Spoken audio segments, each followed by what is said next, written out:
रहीम अस्सलाम वालेकुम students, welcome back to my channel educational tips. कैसे हैं आप सब? उम्मीद करती हूँ आप सब बच्चे बिल्कुल ठीक होंगे। तो बच्चों, आज मैं आपके साथ शेयर करने जा रही हूँ एक नई बुक, और उस बुक का नाम है हमारे पास न्यू सेकेंडरी साइंस, क्लास 8 की है। तो चलिए स्टार्ट करते हैं। यूनिट नंबर 1 आप सब बच्चे अपना ओपन कर लीजिए। यूनिट नंबर 1 है जी हमारे पास इकोलॉजी, यानी कि इकोलॉजी यानी हम लोग अपने इकोसिस्टम, अपने एनवायरनमेंट के बारे में, अपने सराउंडिंग के बारे में बात करेंगे, अपने अर्थ के बारे में बात करेंगे, जहाँ पर हमारे पास मुख्तलिफ तरह के लिविंग ऑर्गेनिजम्स एग्जिस्ट कर रहे हैं, मुख्तलिफ तरह की जानदार चीज़ें एग्जिस्ट कर रही हैं, ठीक है, रह रही हैं। तो आज हम लोग जो डिस्कस करने जा रहे हैं वो है जी हमारे पास पेज नंबर 10। आप सब बच्चे अपना पेज नंबर 10 ओपन कर लीजिए। पेज नंबर 10 पे आ जाइए। तो in our world there are at least 400,000 different plants and at least 2 million types of animals। अगर वो कह रहे हैं, अगर हम लोग अपने अर्थ के ऊपर देखें, अपनी ज़मीन के ऊपर देखें, अपने वर्ल्ड के ऊपर देखें, तो यहाँ हमारे पास 400,000 डिफरेंट टाइप्स ऑफ मुख्तलिफ तरह के प्लांट्स हैं जो रह रहे हैं, और मिलियंस 2 मिलियन एनिमल्स रहते हैं मुख्तलिफ तरह के, ठीक है। Scientist have also identified many thousands of bacteria. ना सिर्फ प्लांट्स और एनिमल्स हमारी ज़मीन पे रह रहे हैं, बल्कि बैक्टीरिया भी रह रहे हैं, और and other microscopic living things called protist. और भी ऐसी बहुत सी जानदार चीज़ें हैं जो कि हम लोग माइक्रोस्कोप से देखते हैं, वो जानदार हैं, वो जिनको हम लोगों ने प्रोटिस्ट का नाम दे दिया, वो भी हमारी ज़मीन पर सर्वाइव करी हैं। And individual living thing is known as organism. अब ऑर्गेनिज्म बेसिकली है क्या? एक जानदार चीज को कहते हैं ये ऑर्गेनिज्म है। The earth is the home of all these and any given area on the planet has more than one type of organism present. यानी कि हमारे अर्थ के अंदर बहुत ज़्यादा ऑर्गेनिजम्स प्रेजेंट हैं, रह रहे हैं, और एक जगह पर, एक खित्ते पर, एक इलाके पर एक से ज़्यादा बेशुमार टाइप्स के ऑर्गेनिज्म रह रहे हैं, सर्वाइव कर रहे हैं, ठीक है। अच्छा, उसके बाद सबसे पहले हम लोग बात कर लेते हैं इकोसिस्टम के बारे में। What is an ecosystem? Ecosystem सवाल भी आ सकता है, what is an ecosystem? Everything around a plant और एनिमल, लार्ज और small, which affects its way of life is called its environment। environment क्या है, या इकोसिस्टम क्या है? कि वो चीज़ जो प्लांट और एनिमल के साथ रह रही है, जो इर्द गिर्द है, जो भी चीज़ है, ठीक है, वो सारी उसका एनवायरनमेंट है, वो सारा इकोसिस्टम है, ठीक है। Environment is made up of 2 parts, और हमारा एनवायरनमेंट जो है वो 2 चीज़ों से मिलकर बना हुआ है। एक पार्ट है हमारे पास बियोटिक फैक्टर, और दूसरा है हमारे पास abiotic factor. Now what is biotic factor and what is abiotic factor? Question यूं भी करके भी आ सकता है कि differentiate between biotic and abiotic factor. Difference की फॉर्म में भी आ जाएगा, और ऐसे लादा क्वेश्चन करके भी आ जाएगा। The part of environment consist of plants, animals, trees, grasses, birds, insects, spiders and perhaps the people. This is called biotic factor of the living environment. यानी कि हमारे पास, हमारे एनवायरनमेंट के अंदर जितनी भी जानदार चीजें, जितनी भी, वो सारी किस में आ जाती हैं? वो सारी बायोटिक फैक्टर में आ जाती हैं। यानी कि बायोटिक फैक्टर में हम लोग किस चीज़ को डिस्कस कर रहे होते हैं? हम लोग लिविंग एनवायरनमेंट की, जानदार चीज़ों की बात कर रहे होंगे। जबकि abiotic, the other part of the environment, is the non living thing. Abiotic completely biotic factor के कंप्लीटली ऑपोजिट है। उसके अंदर क्या डिस्कस करते हैं हम लोग, क्या बात करते हैं हम लोग नॉन लिविंग थिंग, बेजान चीज़ों की बात करते हैं। They are often called abiotic factor और the physical environment. They include soil, water, air, temperature, sunlight as well as other non living structure present if any.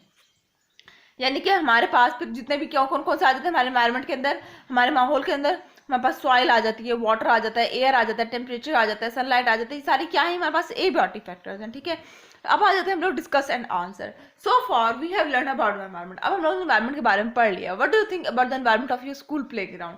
आपके जो स्कूल के जो प्ले ग्राउंड है वो कौन किस में आ जाएगा? एबियोटिक में आ जाएगा या बियोटिक में आ जाएगा?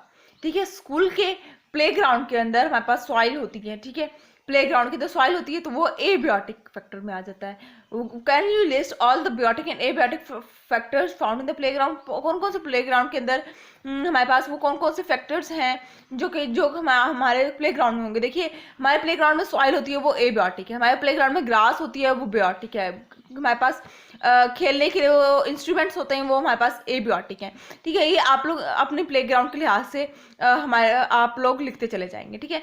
चिल्ड्रंस होते हैं, वो बच्चे होते हैं जो खेल रहे होते हैं, वो बियोटिक फैक्टर में आ जाएंगे, ठीक है। अच्छा, do you think you and the other student have any effect on the physical environment और on the biotic factor of the playground? Explain your answer. अब वो पूछ रहे हैं कि आप क्या सोचते हैं कि आपका कोई इम्पैक्ट है प्लेग्राउंड के ऊपर? हमारा है बेटा, हमारा फिजिकल इम्पैक्ट नहीं है, हमारा दूसरा तरह से इम्पैक्ट है। हम प्लेग्राउंड को बियोटिक फैक्टर भी बना रहे होते हैं कि उसके अंदर खेल कर, लेकिन हम लोग फिजिकली भी चेंज कर रहे होते हैं। फिजिकली फैक्टर भी किस तरह से कि हम लोग, अगर हम लोग वो जो उसके अंदर ग्रासेस वगैरह, ये सॉइल वगैरह है लगी हुई, सॉइल वगैरह है, तो उसको अगर हम लोग खराब करें तो वो हम लोग एबियोटिक फैक्टर को डिस्टर्ब कर रहे होते हैं। ठीक है, इस तरह से करके हम लोग दोनों तरह से रोल प्ले कर रहे होते हैं। ठीक है, अच्छा नेक्स्ट पेज पे आ जाइए। The interaction of biotic and abiotic factor of the environment make up the ecosystem. यानी कि हमारा ये जो इंट्रैक्शन है, इंटरेक्ट करना है आपस में, इंटरलिंक करना, आपस में एक दूसरे की जरूरियात को पूरा करना, ठीक है, ये हम लोगों का हमारे पास इस तरह से करके हमारे पास बियोटिक और एबियोटिक फैक्टर दोनों आपस में मिल रहे हैं। Without a biotic factor the biotic factor will not be able to survive.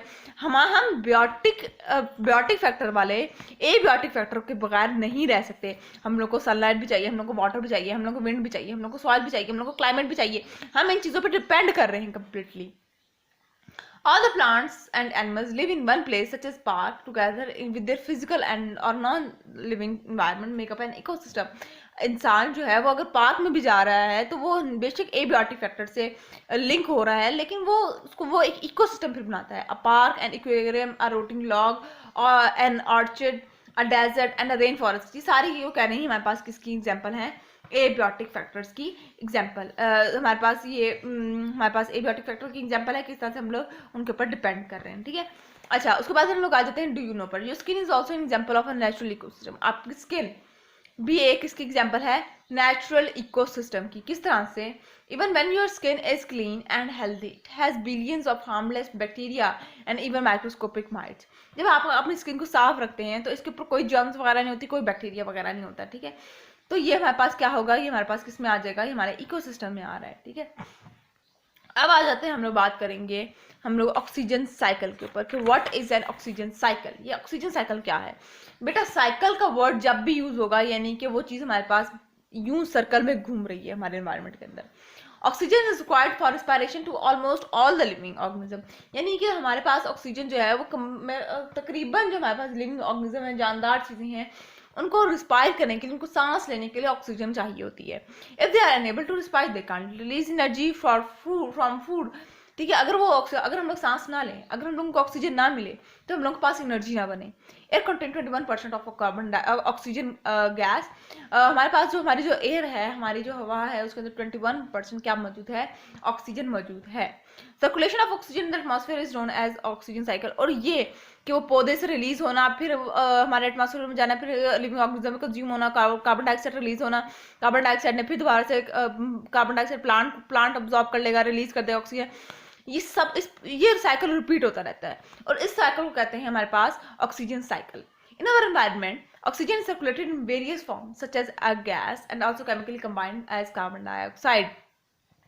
अब हमारे पास ऑक्सीजन जो है हमारे एनवायरनमेंट के अंदर मुख्तलिफ तरह से रिलीज आउट हो रही है। एक हमारे पास गैस जिसकी फॉर्म में जो कि ऑक्सीजन जो ट्रीज एक्सेल आउट कर रहे हैं। ठीक है, और दूसरी तरह से किस तरह से कि हमारे पास कार्बन डाइऑक्साइड की फॉर्म में भी ऑक्सीजन हमारे पास एनवायरनमेंट में मौजूद है।